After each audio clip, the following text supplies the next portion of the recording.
I understand that what I'm about to say may be considered controversial and might offend, but I hope it doesn't. One thing I've been really struggling with the last few months has been this idea of the sacred feminine.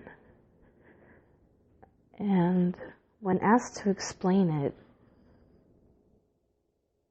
I'm not sure if I can, because it is something that I understand on an instinctual and intuitive level. But I know that it is something primal within me and within most women. It is that sensual, that creative, that nurturing force and energy that I don't want to say that we're all born with. And because for some women, they just don't have it. And that's not a bad thing. It just is what it is. But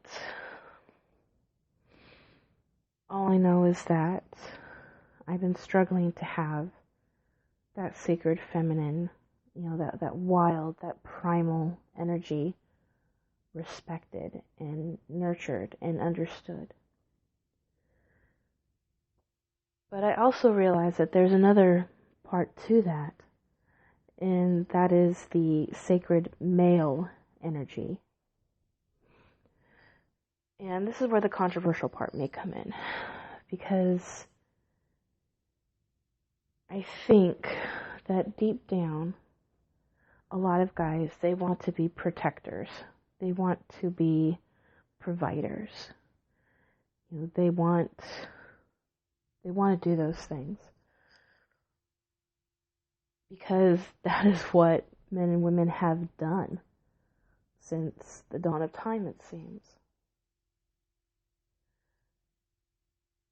And women have been repressed in many ways throughout history. And I think we're starting to gain our own. And I think a huge part of the problem now is, at least for me as a woman, is trying to find that dominant alpha male energy while trying to find a guy who has those things but is not an asshole about it. Because I think there is a fine line between alpha and asshole, and more often than not, that line gets crossed. A true alpha male would not seek to subjugate me, but rather, through his role as a provider and a protector, honors me and my ability to nurture, among other things. And a true alpha male would not be intimidated by my power or my intelligence or my strength. And a true alpha male understands that my obedience is not given in perpetuity. It has to be earned.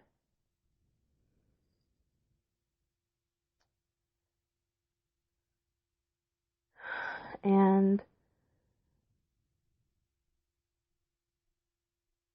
it's just really odd because for so long, I've had to take care of myself. And part of the problem is I don't know how to let someone else take care of me.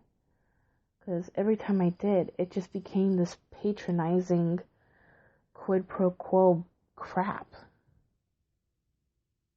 And I don't want that. And so when I do meet someone who can take me, lead me, guide me, and not be a jerk about it, and consider my needs and my wants, while deciding how to act. Not just in the bedroom, but in life. If I find that guy, I'm not going to let him go. Because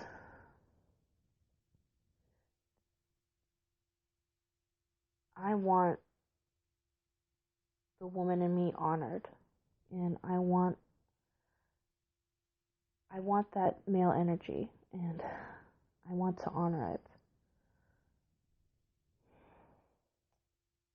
It's just so funny, because again,